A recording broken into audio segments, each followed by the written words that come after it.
ओम नमः शिवाय। जब हम यज्ञ या प्राचीन कर्मकांड जैसे शब्द सुनते हैं तो हमारे दिमाग में सबसे पहले क्या आता है? हाँ, अक्सर वही छवि आती है कि कुछ पुजारी बैठे हैं, आग में आहुति दी जा रही है और लगातार मंत्रोच्चार चल रहा है। बिल्कुल, है ना? लेकिन क्या हो अगर मैं कहूँ कि हजारों साल पहले ये सिर्फ एक धार्मिक पूजा पाठ नहीं था, मतलब ये एक पूरी अर्थव्यवस्था को चलाने वाला एक विशाल इंजन था। एक ऐसा इंजन जिसमें उस समय के खगोल शास्त्री, कुम्हार, जौहरी और नाविक सब एक साथ मिलकर काम कर रहे थे। एकदम सही। और आज हम इसी दिलचस्प विषय की गहराई में उतरेंगे, लेकिन इस गहन अध्ययन को शुरू करने से पहले मैं बहुत ही स्पष्ट रूप से एक बात बताना चाहता हूँ। आज की इस चर्चा का सारा आधार, ये अद्भुत जानकारी और हमारे आज के सारे स्रोत ठाकुर प्रॉपर्टी कंसल्टेंसी के पवन ठाकुर जी द्वारा संकलित, निर्मित और प्रस्तुत किए गए हैं। हाँ, और पवन ठाकुर जी ने जो सामग्रियां हमें दी हैं वो यजुर्वेद को देखने का हमारा पूरा नजरिया ही बदल देती हैं। बिल्कुल बदल देती हैं। मतलब ऋग्वेद की कविताओं और स्तुतियों के बारे में तो हम सब ने कभी न कभी सुना ही है ना, लेकिन यजुर्वेद ये एक गद्य प्रधान ग्रंथ है। गद्य प्रधान मतलब इसमें कहानियां और कविताएं कम हैं और सीधे सीधे निर्देश बहुत ज्यादा हैं। सही कहा आपने। अगर ऋग्वेद एक दार्शनिक और काव्यात्मक विचार है तो यजुर्वेद उस विचार को जमीन पर उतारने का एक बहुत ही व्यवहारिक तरीका है। एक गाइड बुक की तरह। बिल्कुल एक गाइड बुक की तरह। इसे विशेष रूप से उन पुजारियों के लिए तैयार किया गया था जो वास्तविक रूप से वेदी पर खड़े होकर यज्ञ समारोह संपन्न कराते थे। मतलब इसमें यज्ञ की प्रक्रिया, उसके उपकरणों की जानकारी और यज्ञ को बड़े स्तर पर कैसे फैलाना है, इस पूरे यज्ञों के विज्ञान पर सबसे अधिक ध्यान दिया गया है। तो क्या मैं इसे इस तरह समझ सकता हूं कि अगर ऋग्वेद एक खूबसूरत और प्रेरणादायक किताब है तो यजुर्वेद किसी जटिल मशीन का ऑपरेटिंग मैनुअल है? हाँ, ये एनालॉजी बहुत सटीक है। मतलब चलिए इसे आज की भाषा में कहें तो किसी आइकिया फर्नीचर का वो मैनुअल जिसमें अगर आपने एक भी पेंच गलत जगह लगा दिया या एक भी स्टेप मिस कर दिया तो न सिर्फ आपकी अलमारी गिर जाएगी बल्कि शायद पूरा ब्रह्मांड ही असंतुलित हो जाएगा। बिल्कुल। और ये तुलना सुनने में मजेदार जरूर है पर काफी हद तक सही भी है। यजुर्वेद की सटीकता सच में किसी इंजीनियरिंग मैनुअल जैसी ही थी। अच्छा।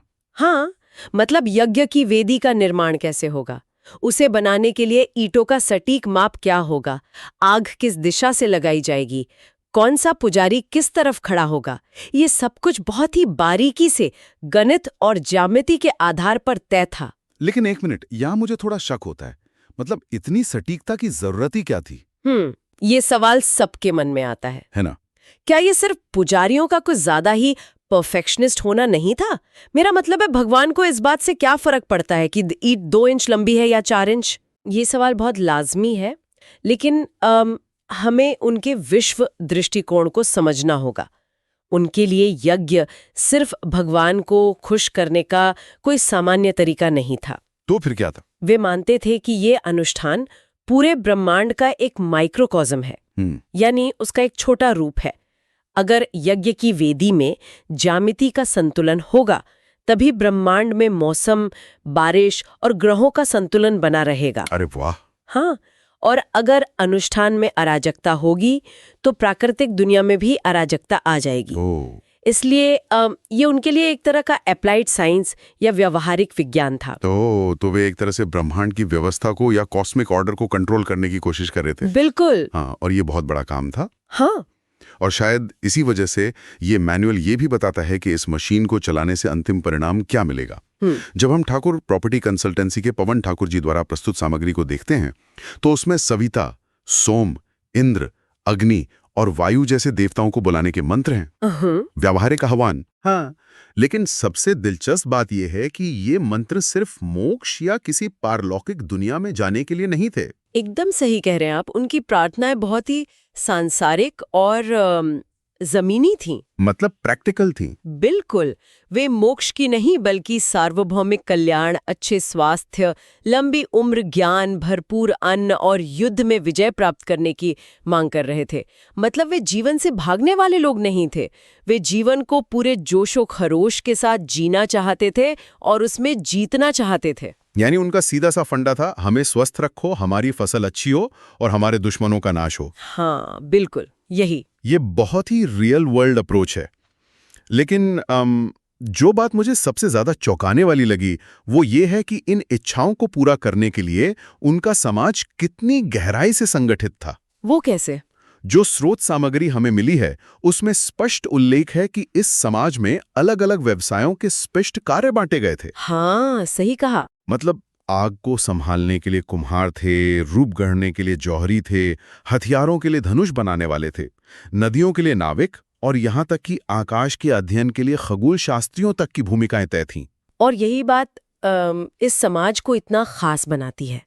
अक्सर हम सोचते हैं कि प्राचीन काल में लोग सिर्फ शिकार करते थे या साधारण खेती करते थे। बिल्कुल, हमारी आम धारणा तो यही है ना? लेकिन एक कर्मकांड के ग्रंथ में खगोल शास्त्रियों और जौहरियों का उल्लेख ये साबित करता है कि वे लोग विशेषज्ञता के यानी स्पेशलाइजेशन के एक बहुत ही उन्नत स्तर पर पहुंच चुके थे। पर यहाँ मेरा एक सवाल है।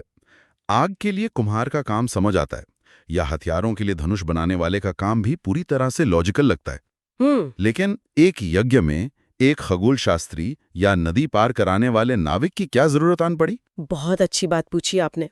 देखिए, खगोल शास्त्री का काम केवल तारे गिनना नहीं था।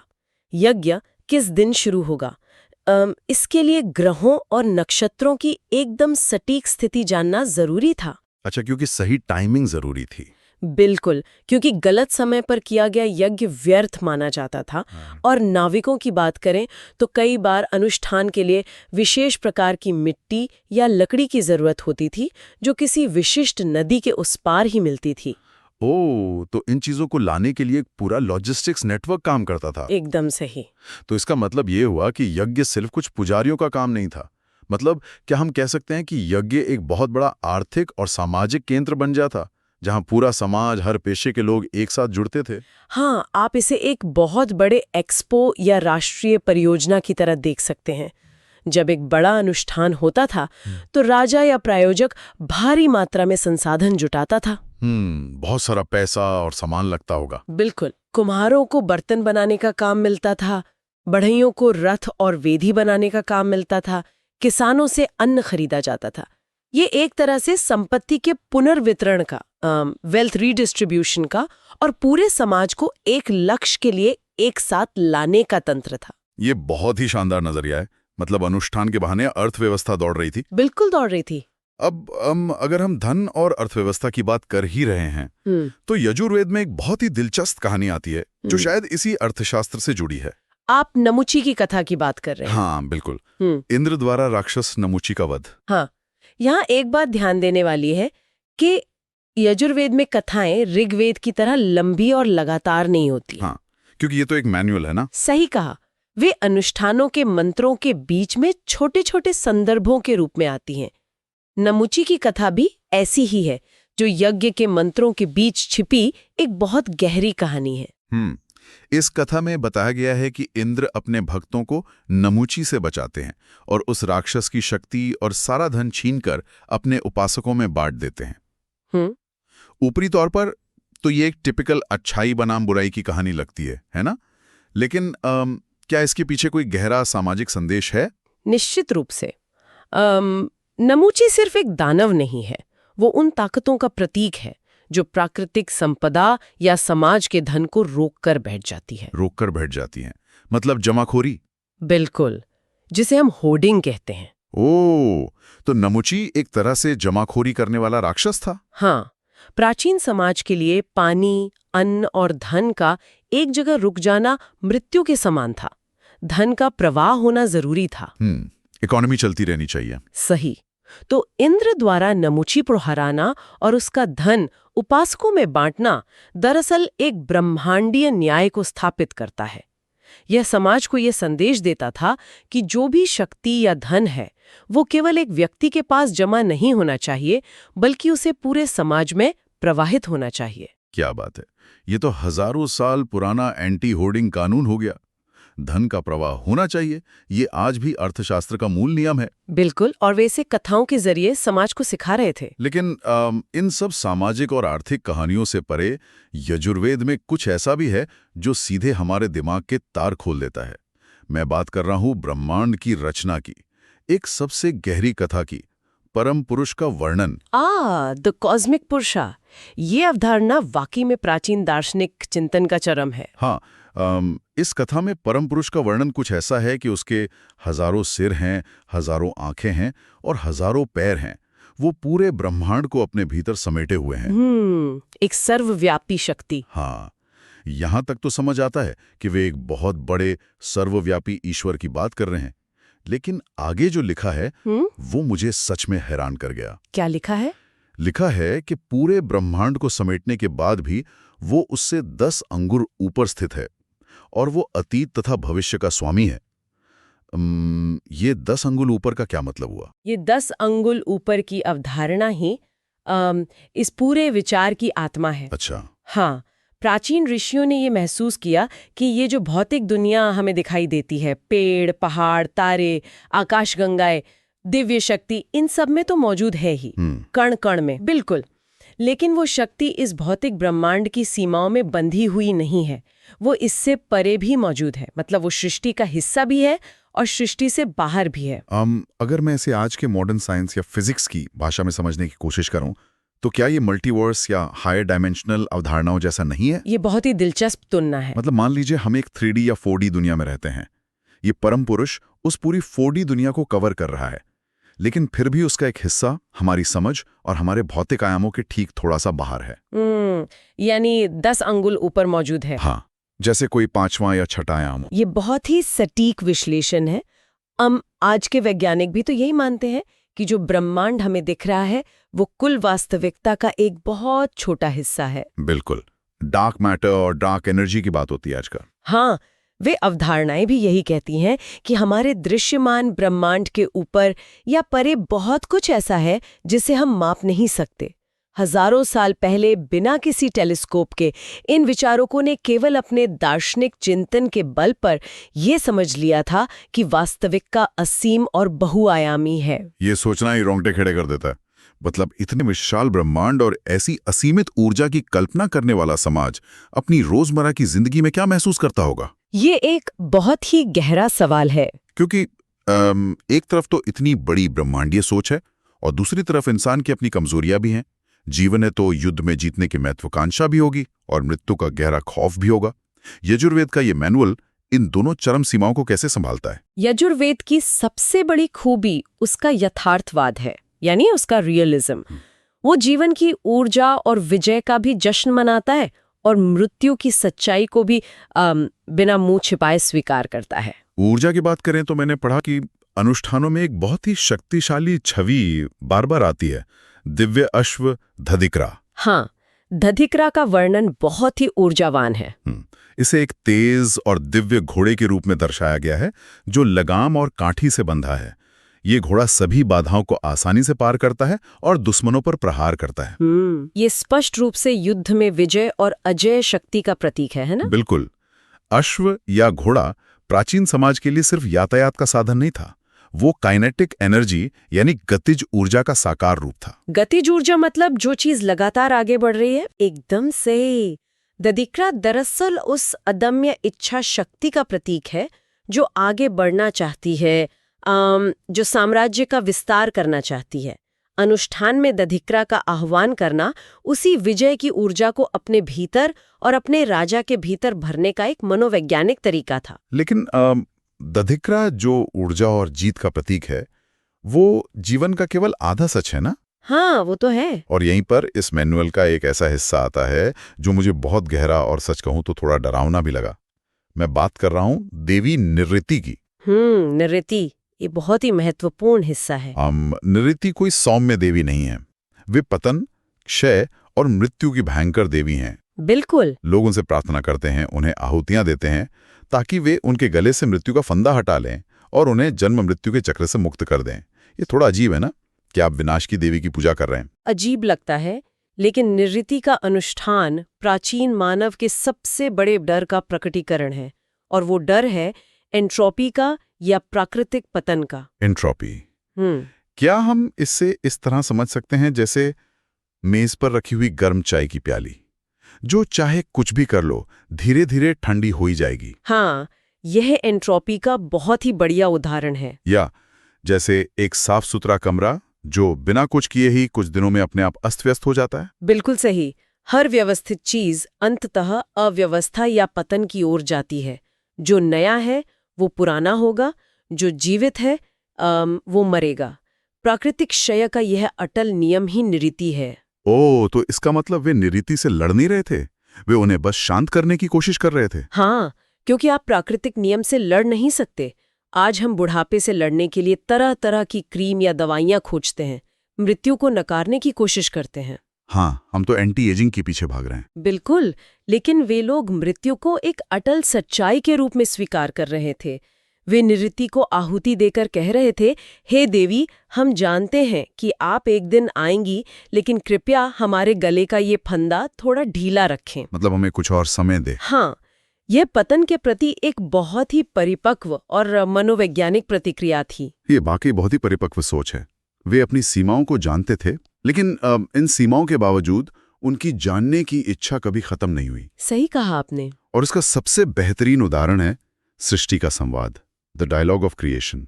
ये यज्ञों के बीच पुजारियों द्वारा किया जाने वाला एक प्रश्नोत्तरी का खेल सा लगता है, लेकिन इसके सवाल अस्तित्व की जड़ों को हिला देने वाले हैं। इसे ब्रह्मोद्य कहा जाता था। ब्रह्मोद्य। हाँ, यह दिखाता है कि वे लोग केवल आंख बंद करके मंत्र नहीं पढ़ रहे थे, बल्कि उनमें दार्शनिक और क्रिटिकल थिंकिंग कूट कूट कर भरी थी। चलिए, मैं सुनने वालों के लिए वो माहौल बनाता हूँ। मान लीजिए कि मैं प्राचीन पुरोहित हूँ और अनुष्ठान के बीच में मैं आपसे पूछता हूँ, सबसे पहले किस चीज के बारे में सोचना चाहिए? आप क्या जवाब देंगे? अगर मैं उस काल की पुरोहित होती तो मेरा जवाब होता स्वर्ग या आकाश। बिल्कुल, यही जवाब उन्होंने भी दिया। फिर अगला सवाल आता है, सबसे बड़ा कौन है? इसका जवाब दिया गया अश्व यानी घोड़ा। और अंत में सबसे सुंदर, सबसे महान रक्षक कौन है? और इसका जवाब है पृथ्वी, जो कि सबसे सुंदर भी है। जरा इन जवाबों की गहराई को देखिए। जब वे कहते हैं कि सबसे पहले स्वर्ग के बारे में सोचो, तो वे कह रहे हैं कि अपनी सोच के दायरे को विस्तृत करो, ऊपर देखो, ब्रह्मांड को देखो। हाँ, और अश्व को सबसे बड़ा बताना ये दर्शाता है कि ब्रह्मांडीय ऊर्जा और गति ही इस सृष्टि का सबसे बड़ा सत्य है। बिल्कुल। और पृथ्वी को सबसे महान रक्षक और सबसे सुंदर बताना, क्या ये उनकी गहरी पारिस्थितिक समझ यानी इकोलॉजिकल अवेयरनेस को नहीं दिखाता? बिल्कुल दिखाता है। वे जानते थे कि अंततः ये पृथ्वी ही है जो हमें पालती है, हमें धारण करती है, और इसलिए हमें भी उसका सम्मान करना चाहिए। कितनी स्पष्टता है इस विश्व दृष्टि में। एकदम सही। और सबसे बड़ी बात, ये सब यज्ञ के बीच में हो रहा है, मतलब कर्मकांड करते करते रुकना और ब्रह्मांड के इन बड़े सवालों पर चिंतन करना। यही यजुर्वेद को एक साधारण कर्मकांड की किताब से उठाकर एक महान दार्शनिक ग्रंथ बना देता है। हाँ, और पवन ठाकुर जी की संकलित सामग्री यही तो साबित करती है। बिल्कुल। तो आज के इस सफर को अगर हम समेटें, पवन ठाकुर जी द्वारा प्रस्तुत यजुर्वेद की इस जानकारी ने यह साबित कर दिया कि यह ग्रंथ सिर्फ लकड़ियों, आग और कुछ मंत्रों का संग्रह नहीं है। ये एक व्यवस्थित समाज का दर्पण है। हाँ, एक ऐसा समाज जो अपने कुम्हारों, खगोल शास्त्रियों और नाविकों के साथ मिलकर काम कर रहा था, जो दधिक्राव के रूप में असीमित ऊर्जा की चाहत रखता था और निरति के रूप में अपनी मृत्यु की सच्चाई को भी स्वीकार करता था, और जिसने परम पुरुष के रूप में एक ऐसे ब्रह्मांड की कल्पना की थी जो भौतिक सीमाओं से परे था। बिल्कुल। ये हमारे सभी अध्ययनकर्ताओं और सुनने वालों के लिए एक बहुत बड़ी सीख है। वो कैसे? मतलब भले ही आज हम स्मार्टफोन्स और आर्टिफिशियल इंटेलिजेंस की आधुनिक दुनिया में रह रहे हों, लेकिन ज्ञान का ये प्राचीन ढांचा हमें दिखाता है कि अस्तित्व को, ब्रह्मांड को और समाज की व्यवस्था को समझने की जो जिज्ञासा है, वो हमेशा से इंसान के स्वभाव का हिस्सा रही है। हाँ, आज हम किसी हाईटेक लैब में बैठकर वही सवाल पूछ रहे हैं जो वे यज्ञ की वेदी पर बैठकर पूछ रहे थे। तकनीक जरूर बदल गई है, लेकिन हमारी बुनियादी जिज्ञासा, हमारे जीवन जीने की ललक और हमारे स्वाभाविक डर आज भी बिल्कुल वैसे ही हैं। एकदम सही कहा आपने। और इसी बात से मेरे दिमाग में एक बहुत ही गहरा विचार आ रहा है, जिसे मैं आज की चर्चा के अंत में आप सभी सुनने वालों के लिए छोड़ना चाहता हूँ। क्या विचार है? देखिए, यजुर्वेद के अनुष्ठानों ने उस प्राचीन समाज के सबसे महत्वपूर्ण व्यवसायों चाहे वो जौहरी हों या खगोल शास्त्री हों, और उनके सबसे गहरे डरों को बहुत ही सुंदरता से प्रतिबिंबित किया। बिल्कुल किया। तो जरा सोचिए, अगर आज के हमारे इस आधुनिक डिजिटल समाज के लिए भविष्य में कोई ऐसा ही मैनुअल या यजुर्वेद लिखा जाए, या मान लीजिए भविष्य के पुरातत्वविदों को हमारे बारे में कोई दस्तावेज मिले, बहुत ही दिलचस्प कल्पना है ना? तो हमारे रोजमर्रा के कौन से अनुष्ठान और पेशे हमारी कहानी सुनाएंगे? क्या सुबह उठकर सबसे पहले अपना स्मार्टफोन चेक करने का हमारा रूटीन उस भविष्य के मैनुअल का सबसे अहम मंत्र माना जाएगा? शायद हाँ। क्या हमारे ऑफिस के क्यूबिकल्स, हमारे सर्वर रूम्स और हमारी जूम मीटिंग्स उस नए कर्मकांड की वेदियां मानी जाएंगी?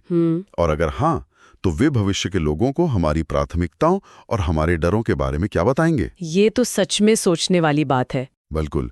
क्या हम भी ब्रह्मांड को समझने की कोशिश कर रहे हैं, या सिर्फ अपनी ही बनाई हुई किसी मशीन के पुर्जे बनकर रह गए हैं? इस विचारोत्तेजक सवाल के साथ ही हम आज के इस गहरे अध्ययन को यहीं विराम देते हैं। सोचिएगा जरूर। ओम नमः शिवाय।